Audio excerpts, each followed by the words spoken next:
reka twongere turebe rero imbaraga za Rosenta mu kuvura, mu gukiza. Tugiye kureba nanone ni gute Rosenta ibasha kuvura kanseri, gukiza kanseri. Tugiye kureba ko uyu mumama wakoresheje Rosenta kugira ngo yivure kino kibazo cyiwe. Ibihe byiza wowe wamaze gukora subscribe kandi wowe ukurikira ibiganiro bya Tumenye TV. Reka nongere mwifurize amahoro, nongere mwifurize kugumya kuramba kandi kugumya kumererwa neza. Ushobora kuba ukurikirana ibiganiro bya Tumenye TV ariko ukaba utarakora subscribe, ukaba utarakora follow ku mbuga nkoranyambaga zacu za Tumenye TV, ariko ndagira nkubwire niba utarabikora iki ni cyo gihe cyiza cyo kubikora, kuko kuri Tumenye TV niho uzajya ubona amakuru meza avuga ku buzima, niho uzajya ukura amakuru meza ya opportunity, kubera ko kuri Tumenye TV haba hariho amakuru meza kandi ya buri munsi, cyane cyane agaruka ku bufatanye n'ikigo cya Dynas Global. Dynas Global rero ikigo kiri mpuzamahanga, ndetse kuri uyu munsi wa none ku bantu muri mu Rwanda mubasha gukorana n'iki kigo mu buryo bworoshye, si mu Rwanda gusa ahubwo no mu bindi bihugu byose. Kandi igihe watangire no gukorera mu Rwanda, niyo wagera mu bindi bihugu ubasha gukora kandi mu buryo bworoshye. Ngewe ndi Jerome, hano uri ni kuri Tumenye TV. Reka nongere mvuge nti wagize neza kuba uri ukurikirana ibiganiro binyura hano kuri uyu murongo wa Tumenye TV mu gitondo nk'iki ngiki, mu bihe isaha nk'iyi ngiyi, akanya nk'aka ngaka. Reka nongere ngire nti iyi ni isaha nziza cyane kandi inzaha ihebuje. Aka kanya ikintu tugiye kureba, tugiye kongera turebe, twagiye tubaha amatestimoni ndetse mukagenda mutwaka ubuhamya bwerekana icyo product zacu zikora, ngo bamwe mukunde mwizere kandi mukunde mwemere, ariko ubuhamya bukomeje kuba bwishi ku bijyanye n'imikorere ya product, kuko product z'iki kigo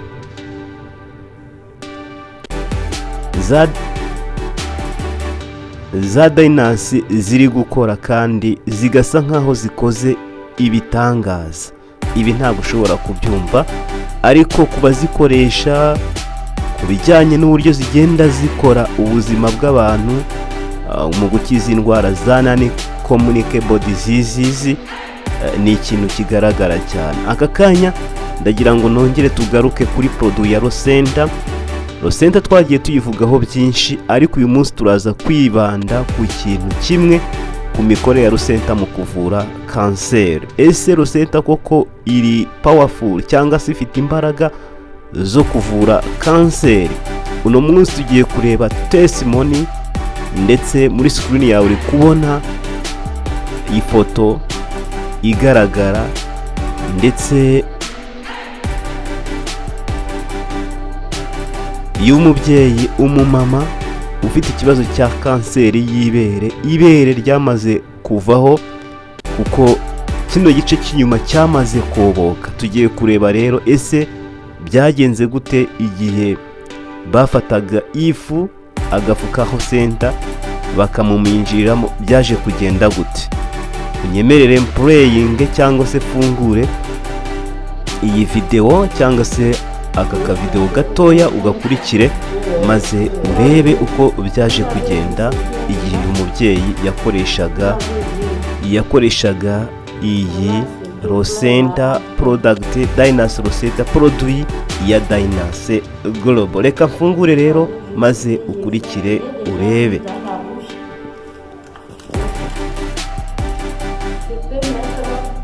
Nkuko uri kubibona, yafashe agashashi ka Rosenta, ari kugenda aminjiraho ashyira hahandi ibere ryamaze kuboka. Urimo urareba muri screen yawe uko yagiye abikora. avez vu ce qui est dedans? Vous avez vu. Alors, c'était plein là après. nguko uko yagiye abikora aminjira agafu muri sipuri, aminjira agafu muri cya gisebe, aho kanseri yagiye ifata kuko ibere ryose ryamaze kononekara, ryamaze kuba igisebe. Ariko uko agenda aminjiramo kano gafu ka rosenta, niko ibere ryagiye hahandi hari igisebe, hahandi hari ikiwundu cyangwa se igisebe, niko hagenda hagaruka umubiri. Nguko rero uko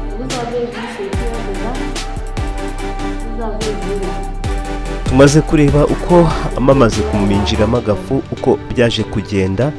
Ngaha noneho uko hahandi hari haracitsemo igisebe mo imbere, dore uko hamaze kumera, hamaze gusubirana, ariko hagaragaye inkovu nk'uko uri kubona ino foto. Wakibaza uti kuki rosenta ifite zino mbaraga, biterwa n'iki? Ese byavuye kuki? Ndakeka ko icyo kibazo wamaze kukibaza. Reka turebe ese ni ibiki bituma cyangwa bitumye iyi rosenta ibasha gukiza uno muntu, ibasha kuvura igisebe kimeze nka kuriya, kuko ibere nk'uko wabirebaga ryarobotse, ryamaze kuvaho. Reka turebe ingredients cyangwa se ibigize rosenta bibaye impamvu yo gutuma kino gisebe kibasha kuba cyasubirana, kibasha kuba cyakira. Impamvu kino gisebe kibashe kuba cyakira, tugiye muri ingredients, ni ukuvuga ngo rosenta ifite ibiyigize, ikozwe n'ibimera bigera ku moko 6. Harimo ikimera cyane cyane cyitwa Bulgarian rose placenta. Iyi Bulgarian rose placenta, umumaro wayo muri rosenta ni ikimera nk'uko uri kukibona hano kuri screen. Nguko uko kimeze, umumaro wayo hano ifite umumaro, ariko reka tuvuge ku mimaro ibiri, ifite imimaro 6. Icya mbere nuko iri high oxidant capacity. High oxidant capacity ni ukuvuga ngo ifite ubushobozi bwo gukura imyanda mu mubiri. Yes, ifite ubushobozi bwo gukura imyanda mu mubiri, kandi ikabikora donc ku kigero cyo hejuru cyane. Ahangaha akaba ariyo mpamvu yagiye igakura wa mwanda wose, bya bindi byose byari biri hariya ku gisebe, ya ama oxidant yose yari ku gisebe, bityo kandi ikigiramo ubushobozi bwo kugira gute, hano babivuze mu cyongereza baravuga ngo help in wound healing. Ni ukuvuga ifite ubushobozi, iyi Bulgarian rose placenta, yo kugenda igakiza ibisebe. Bya bisebe ni ukuvuga ngo bya bisebe biri mu mubiri, kandi bya bisebe bikomeye, ifite ubushobozi bwo kugenda ikabikiza. Ikindi kiri muri rosenta kibasha gukora ku buryo umuntu ufite ikibazo nk'iki ngiki cya kanseri kibasha gukira, nuko nanone kandi iyi rosenta yifitemo ibyitwa cloves. Izi cloves zikaba zifite ubushobozi bwo kurinda cancer cyangwa se protect against cancer. Ubu bushobozi bugiye bubumbatanyije bukaba imvano yo kurinda kanseri. Rero iyi rosenta ikaba ifite ubushobozi bwo kugenda igafasha umuntu ufite ikibazo nk'iki ngiki, ufite n'ibindi bibazo byo mu mubiri bigiye bitandukanye, kugenda ikaba yabasha gukiza umuntu ufite kino kibazo cya kanseri y'ibere ndetse n'ibindi bibazo bigendanye na kanseri. twarebye ubuhamya bwinshi bugiye butandukanye bw'uburyo rosenda ibasha gukiza, ibasha kuvura, ibasha gukiza abantu bagiye batandukanye bafite ibibazo bitandukanye, ibibazo nka kubabara uruti rw'umugongo, nka stroke, indwara z'umutima, diyabete, indwara z'amagufwa, ibinure byinshi, ikaba ati enjingi, ikabasha gukiza impyiko, ikabasha gukiza ibibazo by'igifu, ndetse ikabasha no gukora ku bibazo by'umwijima, infection z'uruhu, amahemoroyide ndetse na hypertension, kuzamura ubudahangarwa bw'umubiri, ndetse no gufasha mu buryo imbaraga z'umubiri cyangwa se miskwe, igafasha ku bibazo by'amaso, ikabasha kurinda diyabete ndetse n'izindi ndwara zose ziri non communicable diseases. Ubushize twarebye uburyo ni gute wakoresha iyi rosenda. Rosenda ni agafu, ni ukuvuga ngo itandukanye n'izindi produit dusanzwe tuzi, kuko yo yitwa, iri mu bwoko bwa organic stem cell, n'imikoreshereze yabyo ikora mu buryo bwa cell stem therapy cyangwa se therapy cellulaire. Ni ukuvuga ngo ibasha gufasha amaserire mu kuyarepeyaringa, ni ukuvuga mu kuyasana, ibasha kuripresinga cyangwa se gusimbura, ni ukuvuga amaserire yapfuye ibasha kuyasimbura yo mu mubiri, ndetse ibasha no kugeneratinga amaserire yayandi yapfuye. Ni ukuvuga kuyageneratinga ni ukongera kuyasazura, akongera gukora amwe aba yarapfuye. Niyo mpamvu igeze kuri cya gisebe yagiye ikabasha kongera kuripresinga amaserire yarapfuye. Niyo mpamvu yabashe gukuramo ya maserire yapfuye mu buryo bwa burundu, ikongera kugeneratinga, hanyuma bikaza gutanga efe y'uko hahandi hari haraboze, hahandi hari haraboze, hahandi hari harabaye nabi, hongeye kwisubiranya, hongeye kumera neza, kubera ko rosenda icyo yaje idakora, yaje irarepeyaringa. Ni ukuvuga ngo iyo yaje yongera isana amaserire yapfuye, ayatabashije gusanika irongera iyakuramo, irayarapresinga, irema andi mashyashya, ndetse ikora regeneration y'amaserire hariya ku gice cy'ibere. Hanyuma icyavuyemo nuko haje kugenda hisubiranya, hagenda hisubiranya kugeza ubwo rosenda yaje gutanga igisubizo. Hahantu hari igisebe hari hararobotse, haje kwisubiranya, harongera harasubira, hasigara hafite inkovu imeze gutya. Rosenda rero ifite ubushobozi bwose, ifite imbaraga, ndetse ni produit idasanzwe, ni miracle product cyangwa se produit y'agatangaza. Ndetse icyo ukeneye ni ukwiga iyi produit mu buryo bwiza, kuko hano iyo tuvugaho bikeya, ariko mu gihe wayize neza ukayisobanukirwa, ubasha kuyimenyaho byinshi, ndetse ukayikoresha uyizeye mu gihe ufashe umwanzuro wo kuyikoresha. Hano rero ntabwo twavuga ibintu byose, ahubwo hano tube bike bishoboka kuza cyangwa guhura natwe aho dusobanurira, haba kuri office, haba aho turi, niho ubasha kubona byinshi.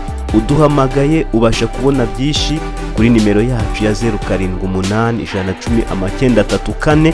aho ngaho ubasha kuza tukagusobanurira, ubasha no kuduhamagara tukagusobanura mu buryo bwiza.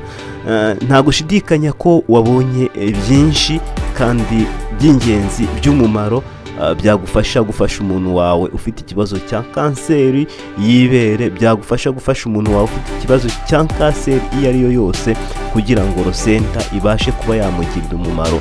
Ushobora kuba uzi abantu bafite ibibazo bigiye bitandukanye bakeneye gukoresha rosenda kugira ngo ubuzima bwabo bwongere bumere neza.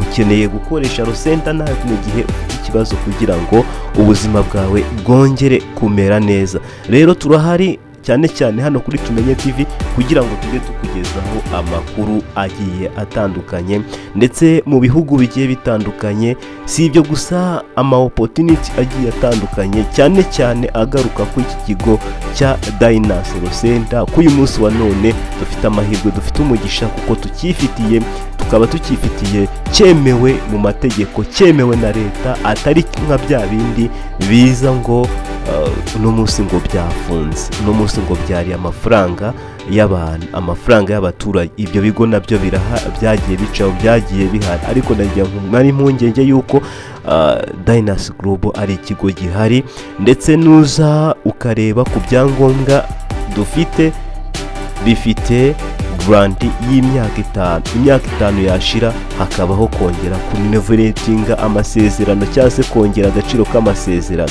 Iki kigo cya Dynasol Global ni ikigo cyubatse inganda zikomeye ndetse kigenda cyongeramo amatekinoloji, kigenda cyongeramo ubundi buryo, kuko uyu munsi wa none duheruka tubabwira kuri Rosenda, ariko n'izindi produit zamaze kuza, kuko ubu ngubu iki kigo kimaze gushyira hanze amoko ya produit arenga 8 ndetse 9, kuko mbere yari 8. Muri produit zihari rero hari iyi produit ya Rosenda tumaze kuvugaho mu kanya, tureba uburyo ikiza kanseri ndetse n'izindi ndwara.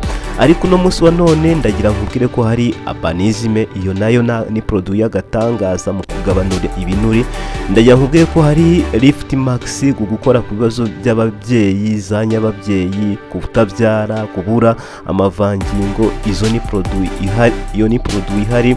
Ndagira nkubwire ko hari Triple Hood, produit nziza cyane ku bagabo. Ndagira nkubwire ko nanone kandi hari Dentric cyangwa se produit toothpaste ikora ku menyo. Ndagira nkubwire ko hari produit nanone nshyashya yitwa Dynasol Detox, ibasha gukura nanone imyanda mu mubiri. Hari kandi produit nka Asigard, hari produit Asigard nanone kandi ikora ku bibazo bya diabete, isukari nkeya, isukari nyinshi, ibasha kongera isukari ndetse ibasha kuyigabanura ku kigero gihagije. Hakaba kandi kofi nziza ya As Blue Coffee. Izi ni produit zose zigiye zihari ziza ziyongera kuri Rosenda, kandi iki ni ikigo cya Dynasol Global cyikorera produit zacyo, ni ukuvuga ni produit zidahindura karite, zihora zikora. Ngira ngo ubushize twaberekaga ku ruganda, niba utarabashije kugera ku ruganda ndagira nongere gushyiramo ishusho y'uruganda, wongere kureba ese ni gute, nongere kugutembereza, wongere urebe ku ruganda rwa Dynasol Global, ikigo cyacu, ikigo mpuzamahanga. Kandi ndagira nkubwire ko ni ikigo kimaze kuba gikorera mu bihugu birenga 80, mu bihugu birenga 80. ni ukuvuga ngo mu bihugu biri muri East Africa, ni ukuvuga Uganda, Kenya, Tanzania, Congo, u Rwanda ndetse n'ibindi bihugu bigiye bitandukanye East Africa, ku migabane yose, muri Amerika, muri Aziya ndetse no mu bihugu bigiye bitandukanye nko mu Buhinde. Iki ni ikigo gifite ubukombe mu myaka 3 kimaze gikora, kuko cyatangiye ku itariki 15 z'ukwezi kwa mbere kwa 2023.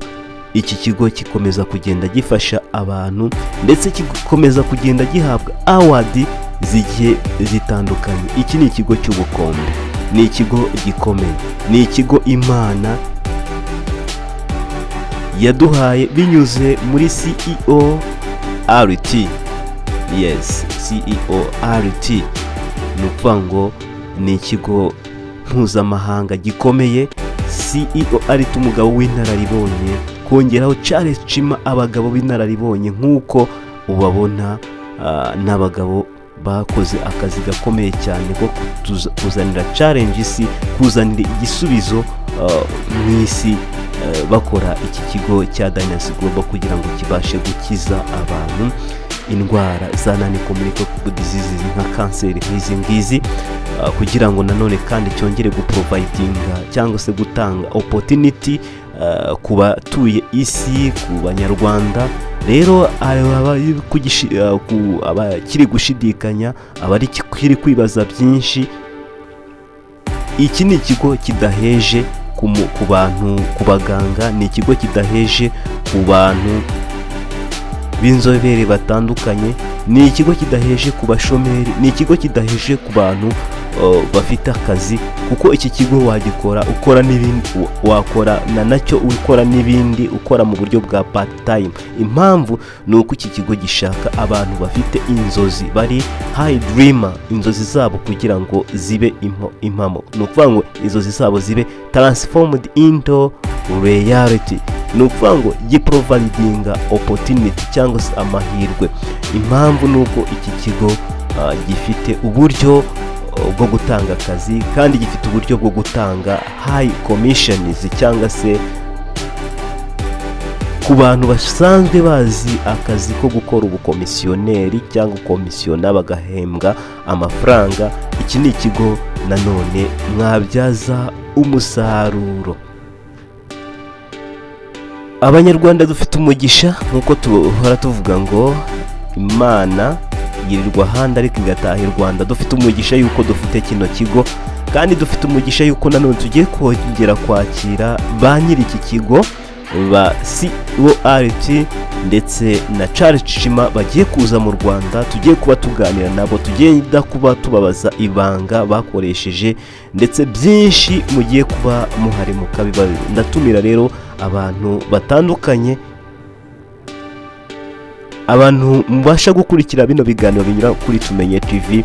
Ndababwiye ngo andika kuri 078110 kuri WhatsApp, maze tubashe kuvugana mu buryo bwa inbox, ubashe kuza kuri office. Iyi ni nimero rero, ni nimero wabasha guhamagara, ni nimero wabasha kwandikira kuri WhatsApp, hanyuma tukabasha kuba twavugana, tukabasha kuba twaguha amakuru mu buryo burambuye. Kandi ikindi, ngwino udusure kuri office, ngwino aho dukorera, unyuze ku iyo nimero ya WhatsApp.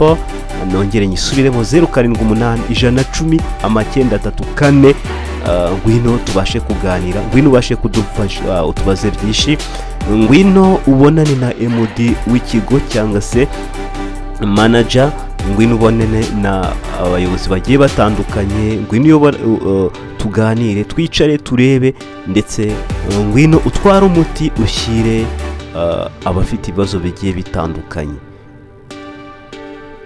Ntabwo iki ni ikigo gikorera mu mujyi wa Kigali, gifite headquarter mu mujyi wa Kigali, ariko namwe abari mu ntara ntabwo muhejwe, kuko ubasha kuza ukadusura ndetse ubasha no kuduvugisha kuri iriya nimero.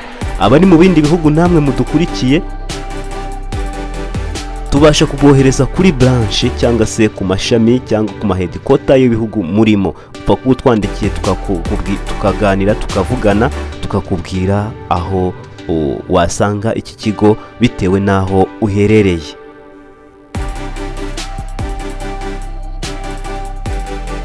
Ni byinshi rero twagenda tubabwira, twagenda tugarukaho ku bijyanye n'iyi produit ya Dynas Rosenta.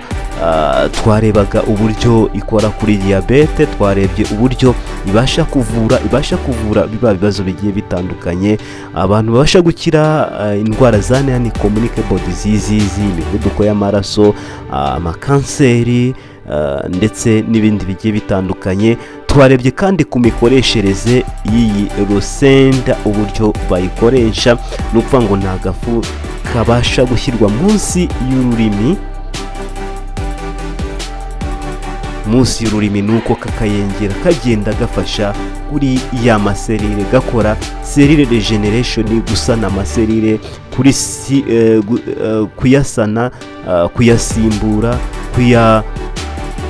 kuya generatinga, kongera kuyaha ubuzima. Iyi rero ni produit nziza, produit y'ikinyejana, produit ikora kandi y'umwimerere. Rero reka mbashimire ko mwabashije gukurikira kino kiganiro, ndetse mu buryo bwose, ubasha kukibona ari aka kanya. Ubasha kongera gusura, ubaye wacitswe kuri televiziyo yacu kuri Tumenye TV, wabasha kugikurikirana ku murongo wacu wa Tumenye TV kuri social media, haba WhatsApp, Facebook, Instagram, ndetse ku murongo wacu wa YouTube. Aho ngaho ubasha kugikurikirana mu buryo buri furu.